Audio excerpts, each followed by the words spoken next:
Howdy, folks. It's Meandering Mike in the Man Cave of Madness. It is after midnight, and today we are doing our segment that we call Hexagon Alley.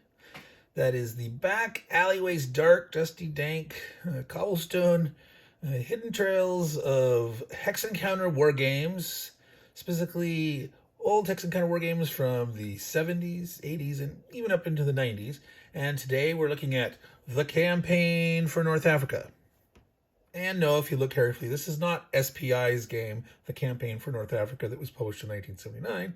This is, if we zoom out a little bit, Rommel, the campaign for North Africa by Lawrence Sperry. Designer Lawrence Sperry, self-published by Lawrence Sperry. This was 1973, so 6 years before SPI's The Campaign for North Africa. And it's not a big, huge game that takes 1,000 to 1,500 hours to play the campaign game, which is the supposed legendary rumor about Campaign for North Africa. This is a small game here. I'm going to zoom out a bit so we can see this. Now, originally, this was published in a paper 8.5 by 11 envelope. Not in, I don't even think there was Ziploc bags around in 1973. I may be wrong, but I don't think so. So this is a later one. And the fact that this is, it's old and a little yellow, but it's not as decayed and bad as it would be if it was actually, from the early days. I've had, Ziploc bags that were feeling funny, like they were sort of rotting plastic, that it was decaying in your hand. So this Ziploc is a new thing. But let's take a look at this game here, sort of like a little archaeological dig into this old game from 1973. Now, I want to look first at the counters. Calling it a counter sheet is kind of a little bit of a misnomer. It's not cardboard counters. It's not a sprue with die-cut counters. If you look carefully, you may be able to tell. I'm going to just zoom in. See that, folks? That's perforations. Not even micro perforations that we're used to these days. You can see those. There's about 1, 2, 3 and a little bit dash per counter, right? So now I can here's these ones. This one's a little bit folded, and you can see. So you'd fold this back and forth 2 or 3 or 4 times, and that would weaken that little bit of paper there, and you could probably make these fall apart pretty easy without. I'm going to zoom out a little bit so you can see a little more of the counter sheet. So there's actually a fair number of counter sheets. These are pretty small. I think they're actually a tiny bit smaller than half-inch counters. Okay, some of the vertical perforations here did not go through. Wow, so this is going to be hard. So I can see here, there's vertical perforations, but the farther we go this way, there's like a scoring. There's like a light, faint scoring. But vertically, they did not penetrate the paper. They're sort of borderline here. You can sort of see as I bend it, there's enough scoring. These actually perforated through. So I don't know the best way to cut this. I wouldn't use like an X-Acto. I might try a rotary cutter. Or if you did use an X-Acto knife, you want to lay down like a steel ruler. But you'd have to get it just precise. Your angle would have to be perfect. So I don't know. I would try the bendy method. Because as sort of noticing here, is I can bend these enough to sort of flex them. But anyway, so this is like the thickness of like 2 pieces of paper, kind of. It's not your thick cardstock. It's not like your modern counters. But it's not just a flimsy piece of paper either.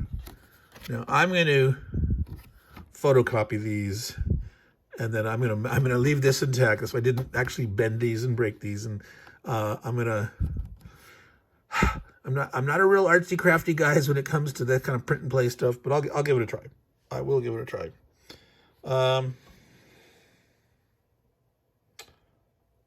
Let's zoom in a little more. Is there a white line on the screen, guys? I'm hoping that's some kind of a grid thing and not an actual weird thing that's going to come up. We'll see. I'm seeing a white line through the middle in a strange way. So the Allies are yellow, Italians are in this light green, and Germans in green. Now, think, wow, Germans in green. Normally it'd be gray, and the Allies would probably be khaki. The Italians, I don't know, a number of them do like a light lime green or more of a whitish light green than a yellow light green. But I think that's an artifact of the way they printed this paper. It's yellow on the back, so they got a yellow stock paper. And basically, they've got yellow and green and light green. So, I don't know if there's a green tint with, this has a little more blue in it or what, but it probably simplified and made their printing process cheaper to go to this yellow, light green, dark green thing than try to do grays. And way back then, grays were notoriously difficult to do well. It's like the Incredible Hulk in the comic books when he first came out. I think it was the first 6 issues or the first few issues of the first 6 issues run. He was gray. The Hulk was gray, not green, and they changed away from gray because it was too difficult to try to get the color consistently. So they made the Hulk green. Little nostalgic fact there, folks. All right, so we've got infantry now. Looking at this, something looks weird to me off the bat. I'm noticing, wait a minute. The Africa Corps only had like 2 full armored divisions, the 15th and the 20. The 20, if I remember correctly, I can't remember if the 21st was renamed to something else or something else was named to the 21st. I can't remember. So actually these have to be, okay, they're step reductions. So if you notice here, 15, 12, 9, because there's no backs, right? So 73, I don't know when they first invented, multi-sided step loss kind of things, but these would be replacements. 15, take a loss, go down to 12, take a loss, go to 9, take a loss, go down to 6, take a loss, go down to 3, take a loss, go down to 1. So that's one division there, and you only have one of those counted on the board at a time. There's another one. Infantry division, and this is a mechanized, a Panzer Grenadiers. 1 recon battalion, the 3rd recon, the 33rd recon. These are replacements. So yes, the Africa Corps was not very big. 2 Panzer, the Panzer Grenadier, some. I wouldn't want to say these aren't leg infantry. These are probably motorized with trucks or something. But these guys would probably have the half tracks, the German equivalent. The Italians are obviously much weaker. Their armor unit 6 on down instead of 15. The Allies 13 for the first. 7th armor starting with a 10. Oh no, the 10. Yeah, the 10th has a 13 strength. The 7th is a 12, 13. We should. Oh yeah, see various nationalities. South African, Indian, New Zealander, NZ, Australian. Is there anybody else? They have some Greek. Poles, yeah, some free Poles. The Greeks coming over after the German invasion up there. I'm going to zoom back out a little bit here. So again, Poles, Greeks. I don't know if that was, my finger was not showing. There's a brigade. That's brigades. So there's supply markers. There's forts, mines. All right. So the counter density is going to be kind of low because remember, most of these, that's one division. Here's one airborne brigade. Here's one regiment of Panzer Grenadiers. Here's one division, etc. So that'll be nice and simple. Now,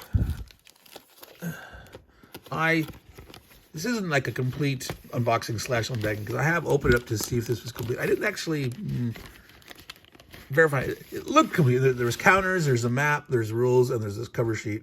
I didn't actually look through the rules to see, is there something else? Like there might have been some player aid type thing or some chart, and I didn't check that. Now, so this is the cover sheet, which has errata on the back.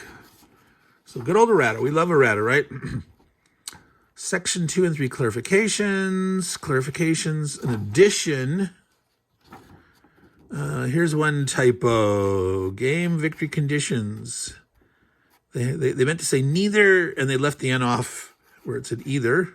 so that's actually, if there's actually one only correction, they had a typo here. This is an addition. They should have left something out, this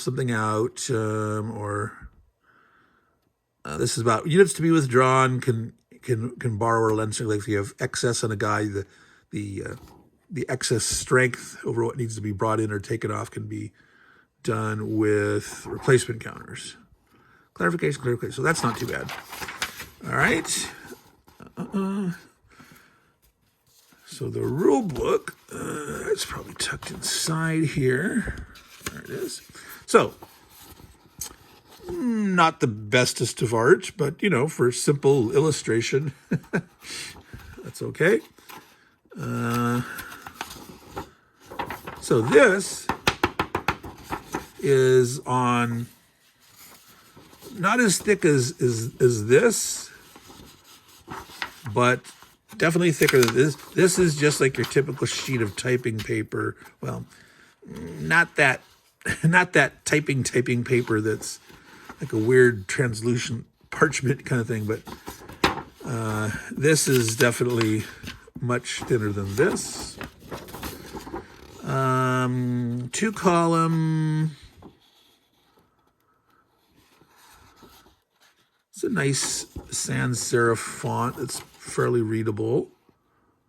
Oh, here, someone. Let's see, zoom in. Neither. Someone penciled the N in there.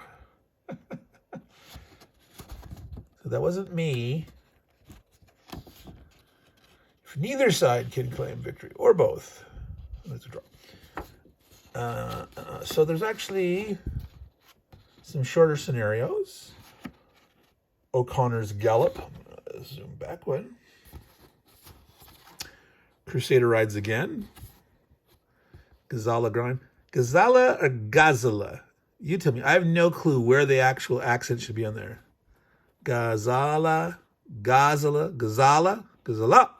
I don't know. Gazala, Gazala, Gazala. Gazala would how I would do it, but I don't know. You tell me. How do you pronounce it? The Gazala Grind.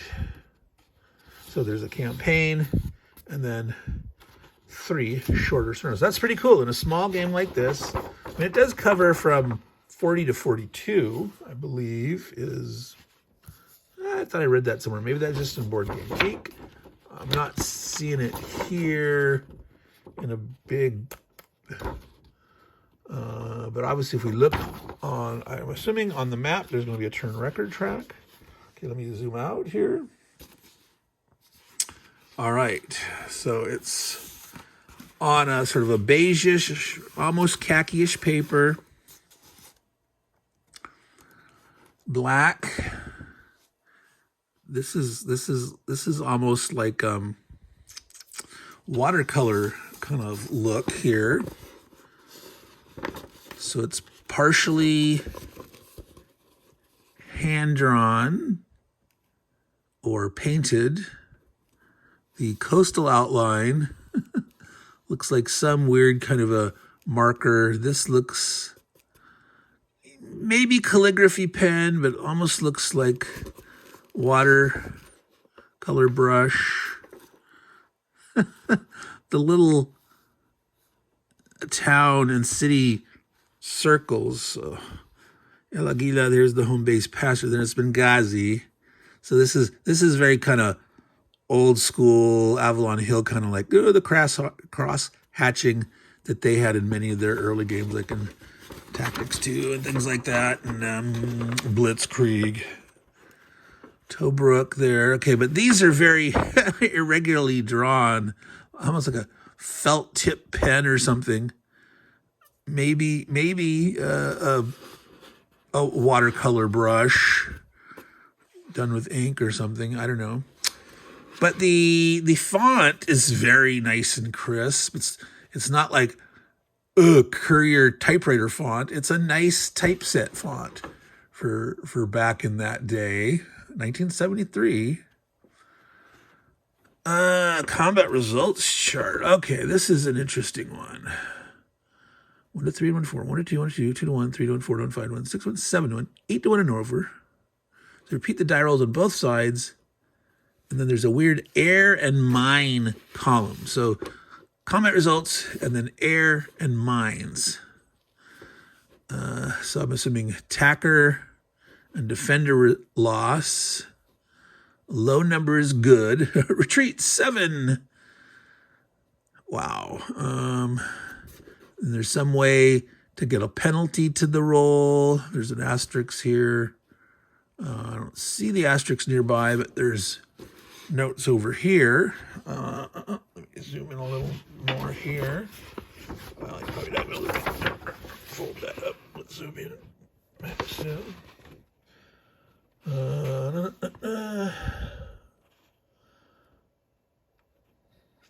If the attacking force has a supply unit within 5 hexes,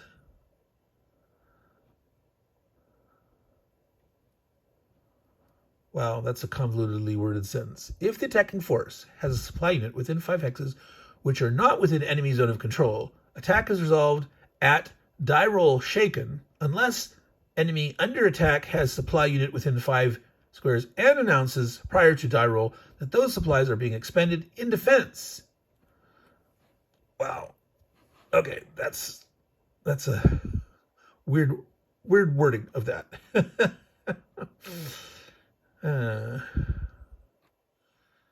L. Step loss. R means retreat, and L means attacker losses. Air attack capability for succeeding turn or turns. All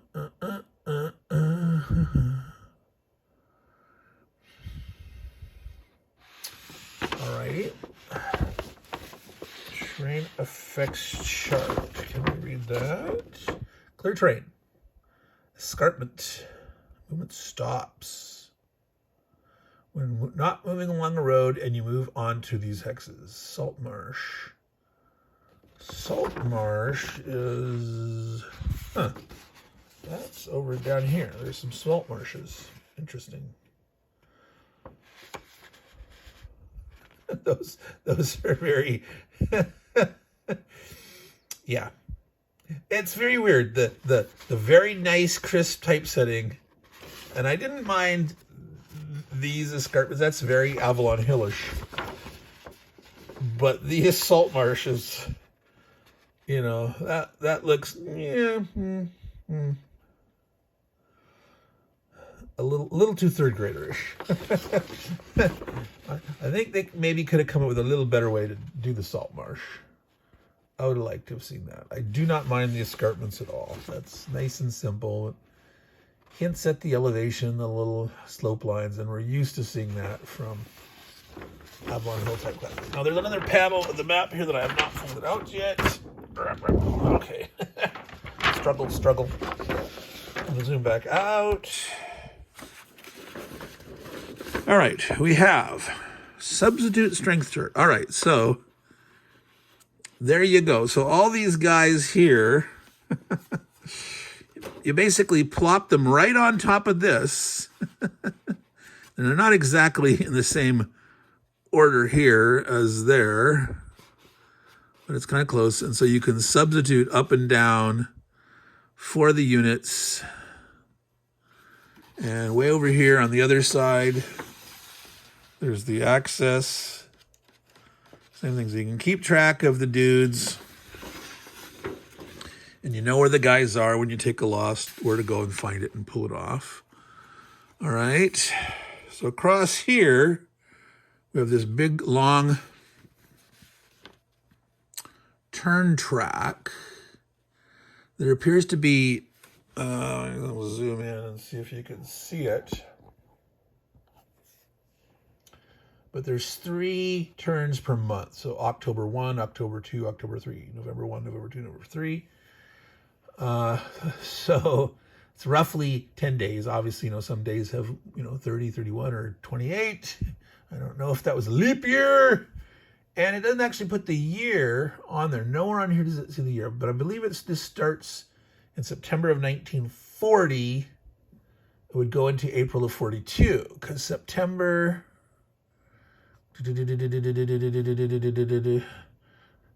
41. So not 2 full years, but September 40 to April 42, the very beginning. One turn in April.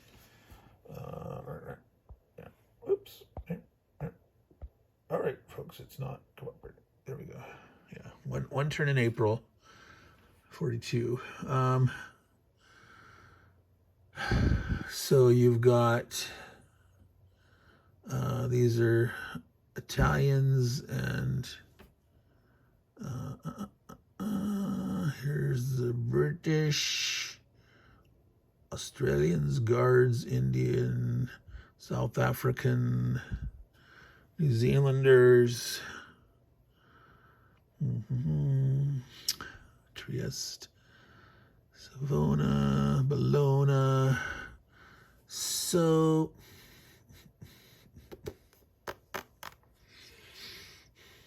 were all the Germans landed in September 1940? No, absolutely not. And here they start to arrive. Here's the HQ for the DAC. Now, their little HB note, and I'm not sure what that was referring to, but he's showing it coming out at a 6/8 string. So the 15th, goes, so it's coming down here. These don't show replacements on it, so I just wonder if they're getting replacements at a certain rate. Wait a minute. Wait. No, this continues. April down here, right? So if this is 1940 up here, so September 41. So here's 42. It's going all the way to December 42.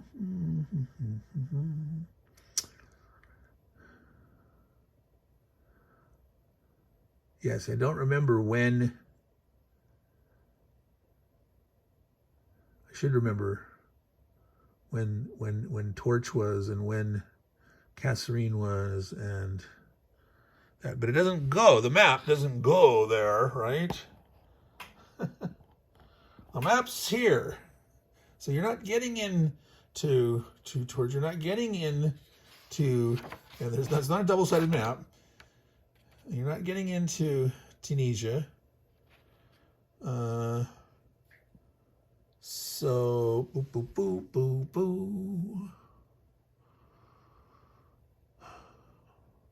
Were the Brits fighting the last remnants of the Axis, getting ready to push them as late as December of 42? That doesn't seem right to me.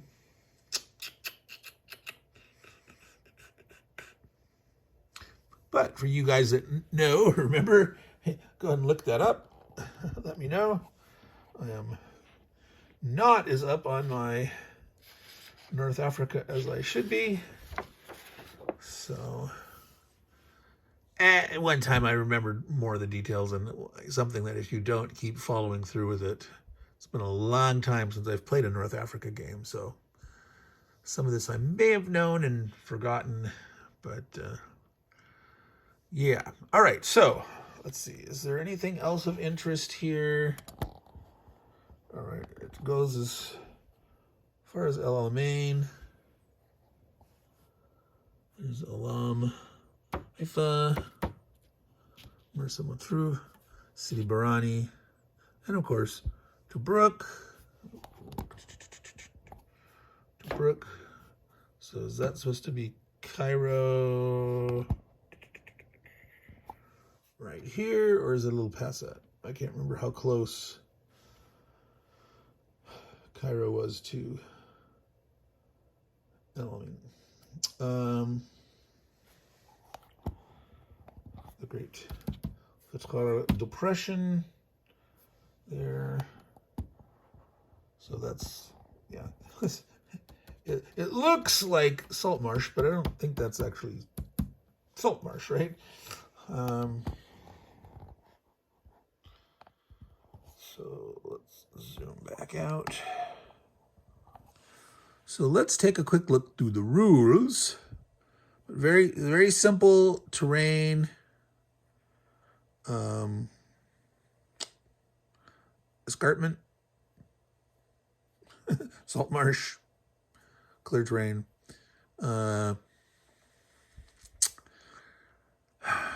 Doesn't mention here combat effect of these. It doesn't mention if towns or cities have an effect. I'm sure Tobruk does. Better, right?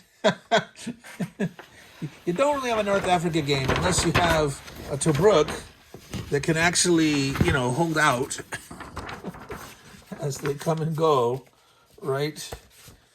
So, let's see, we're at 27 minutes here. Let's try to finish this up. Didn't want to go too long. Again, 1973, Lauren F. Sperry. September 1940, yes, blah, blah, blah, blah, blah, blah, blah. Background. It's a 15.5 by 35 inch map board, according to this. I'm going to zoom a little more. Okay. I was hoping it would tell us roughly like how many man and or tanks are represented in the strength point or each step.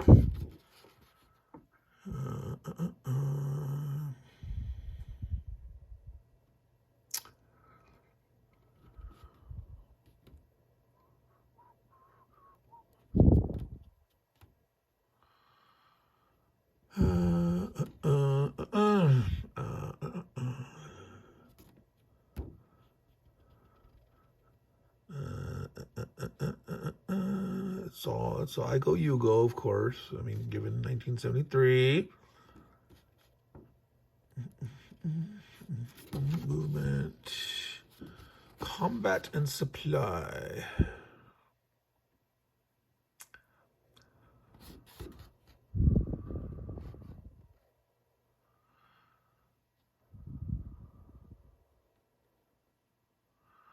It's interesting that you shake the die. You don't roll it. The die is shaken.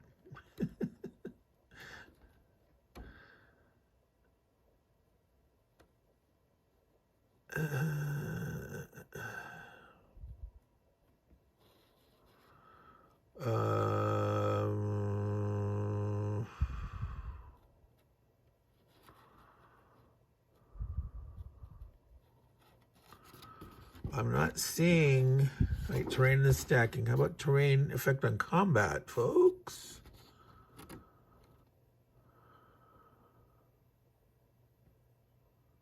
Oh, wow, interesting.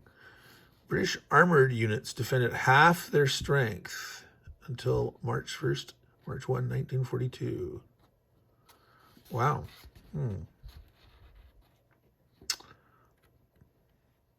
You can stack 2 divisions deep, with brigades and regiments counting as 1/3 of a division. Battalions, corps, and army headquarters may add for free above the 2-division limit. Ah, here we go, finally. Units on escarpments double their defensive value. Units in the fortified port area, port cities Benghazi and Tobruk, double their defense value and do not have to retreat. There, bingo. Nor must units in these ports counterattack if they remain in the zone. So you have to attack. It's a mandatory. Let me see if you can leave the zone of control for access player only by supply situations.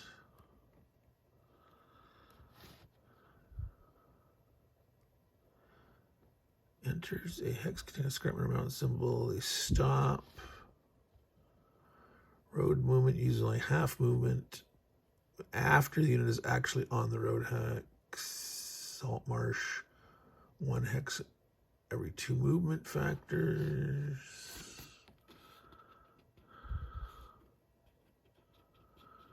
So I'm not seeing readily that you can leave a zone of control.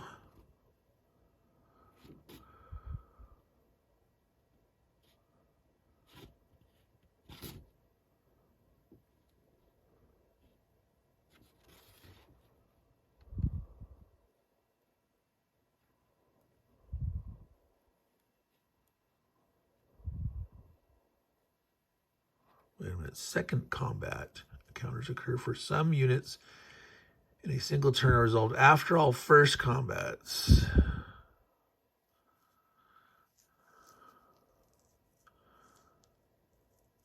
Oh, interesting. If units have to take more losses than they have steps left, the attacker can convert the number of step losses unable to be absorbed into movement factors out of the rate of 1 for each step loss not taken. The attacker's units involved in that encounter may then advance. First hex must be the one the defender is on. In the process of advancing to another enemy unit, he may make another attack. Interesting. Now,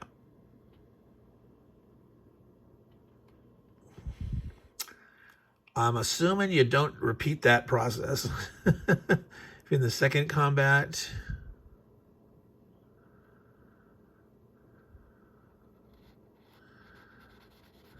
you don't do it again and again.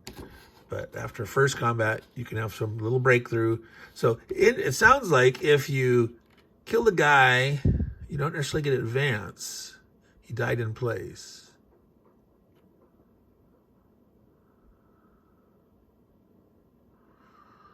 But if you have the excess, then you'll be able to occupy that hex and potentially push on to hit more guys. All right. C movement. Garrison duty may be done by supply, headquarters, arrival, departures, air powers. So it's determined by the turns on the turn chart who has air superiority. So you don't actually have an air combat system to determine air superiority. But you can do, then when you have air superiority, you can do air attacks against one enemy combat unit. Air units are resolved prior to ground combat. Additional realism rules. Reconnaissance.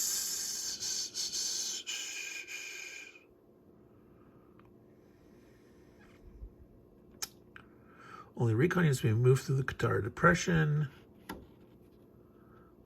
at the rate of only 1 hex per turn. And only if accompanied by supply unit. Doesn't that sound worth trying to sneak through there? I just telling you. Fortifications may be built on cleared terrain. Minefields at the rate of 1 per turn beginning in June 1941.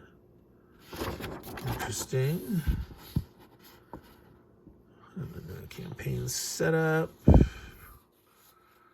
battles. All right, so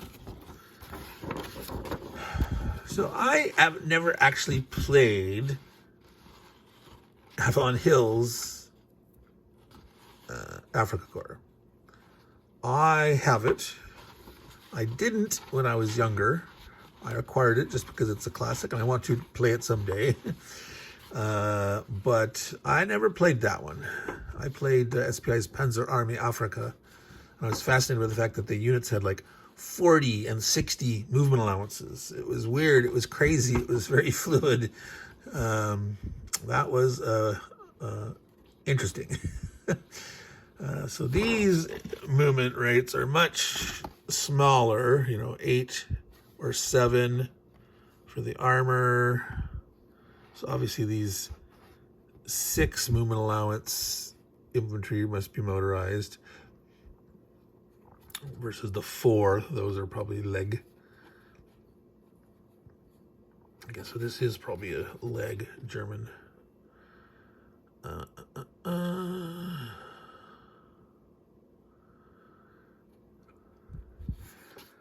Yeah, so this will be interesting. I will be playing this on the channel. It's one of my 10 games for the year for the War Room. So I've finished 7. I've got 3 to go, including this one, before the end of the year. So we're going to try to get this done soon. I'll have to make the counters. I'll have to photocopy these guys and paste that up on some kind of card stock, and those I'll just probably cut out. Probably just by heavy-duty scissors. I'm not going to be too fancy with them, worry about them too much, but I'll preserve that there. And I will, I don't know, maybe try 2 of the scenarios or something, but I don't think I'll do the full campaign game. But if I do a scenario 2, then I can, maybe add some of the optional rules in a subsequent one. Do it once with without the extra rules, and then try some of those. So, pretty standard. I'll have to read through it carefully because some of the wording of the rules, as I just going through it, sounded really gobbledygook. And right now at this point, it's not obvious. I think I saw something where they actually use the turn zone of control here somewhere, but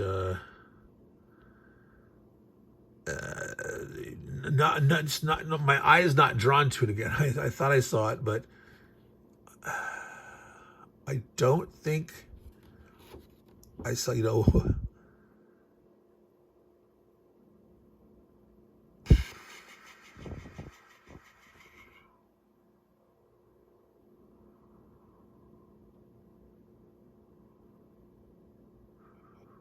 okay, here.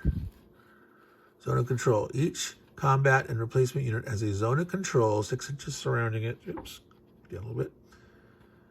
When any unit enters an enemy zone of control, it must stop. Now, see, why isn't this referred to in the movement part?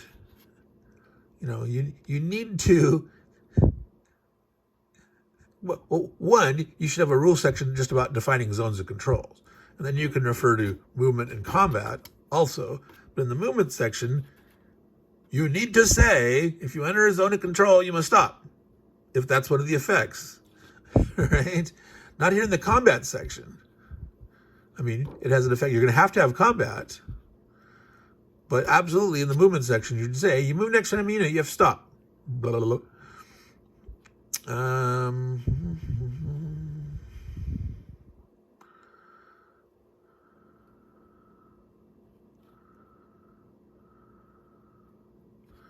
Must stop and have combat regardless of how badly its combat factors outnumber the enemy. No automatic victory advance allowed.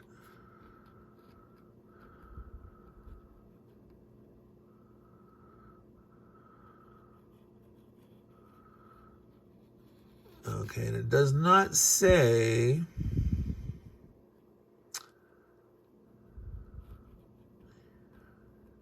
when any unit enters. See, it's ambiguous, right? If you start, I haven't entered, I started. Well, you entered in a previous turn, but I've already stopped. It should say, if you start your turn in a zone of control, you may not move.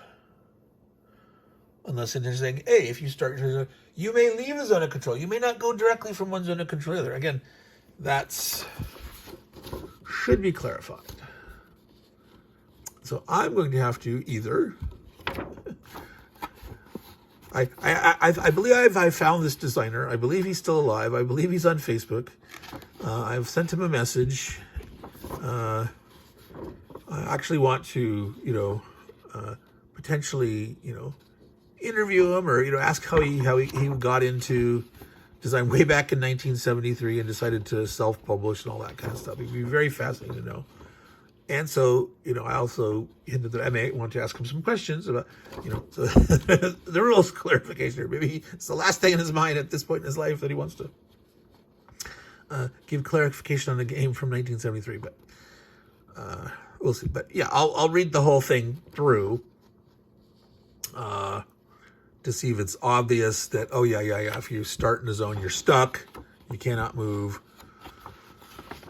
Or not.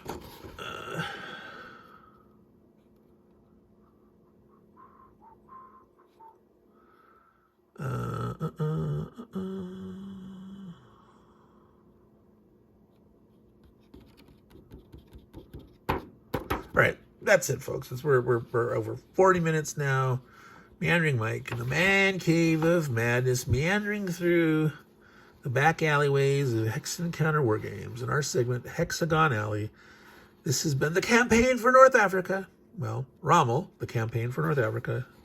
Published in 1973 by Sperry, designer and publisher. Wow, what is that little logo there? I can't get that focused. Can you? I cannot. That is a tiny, tiny logo thing, which I cannot read. Can you read that? Maybe. It's not on my screen. I'm trying to read that through the camera. No, can't do it. So I'm impressed by the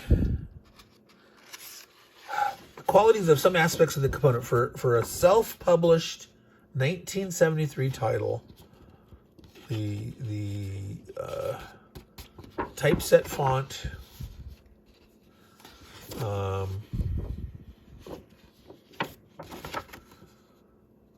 someone's first design, it's like you're going by what you're used to seeing.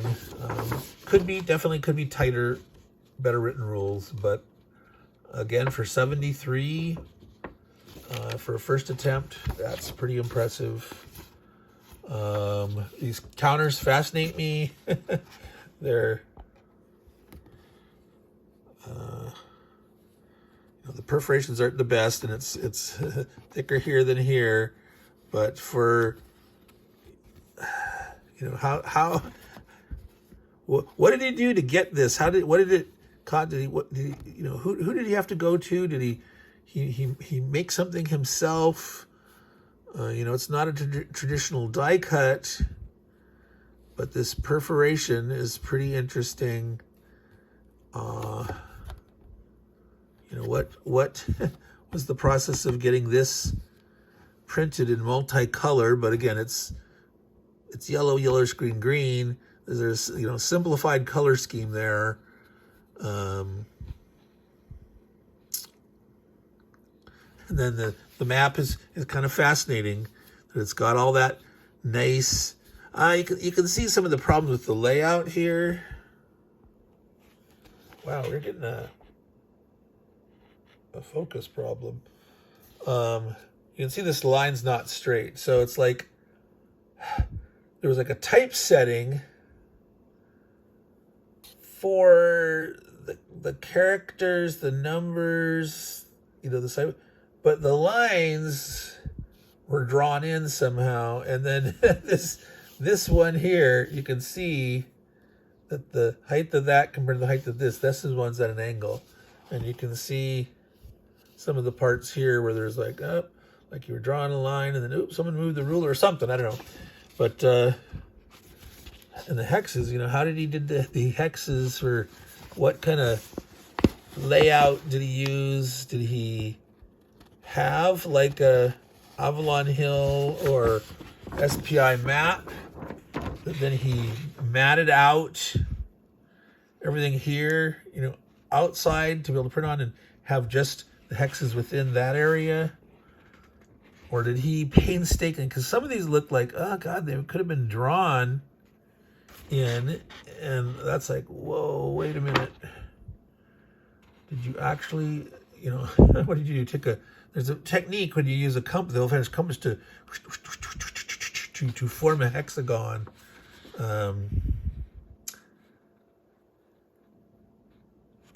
What kind of markers, or was it a charcoal pencil? Was it a felt tip pen? When did felt tip pens come out? They were out by 73, certainly. Again, was this watercolor, or ink brush, calligraphy pen, all that. So again, I'm very impressed at this for independently self-published war game 1973 by one individual, Lauren Sperry. So hopefully I'll be able to get a hold of him and talk with him and see if we can, you know, if I can't actually have him on the channel, you know, maybe he'll just answer some questions and I can post that up in the community tab, or maybe just read through the questions and answers in a segment. So again, now continuing Commander, it's now over 46 minutes. Meandering Mike, Man Cave of Madness, Rommel, the campaign for North Africa, Hexagon Alley segment. Hopefully within a week we will start playing this because we're running out of time. It is now officially December 1st. It started, you know, no, actually, yeah, it was December 1st before I started filming this. It was after midnight. And so not a lot of time. So moving along. So there you go, folks. If you search around, you can probably find this. I got it. I can't remember. Looked somewhere on board game. I can't remember this. Yes, this is the one that I got from a seller in Switzerland.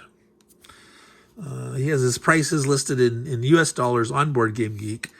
And for small things that don't cost a lot for shipping, it's pretty reasonable. If you buy multiple games, of course, he'll combine shipping and all that stuff.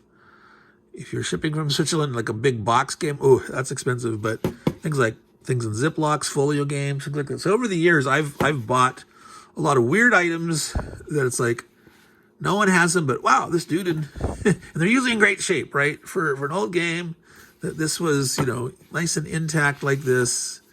That's pretty amazing. That's pretty cool. So, all right, folks, Meandering Mike, Man Cave of Madness, signing out. I hope you all enjoy your holidays. Take care. Merry Christmas. Happy Hanukkah. Happy Kwanzaa. All that great stuff. Ciao.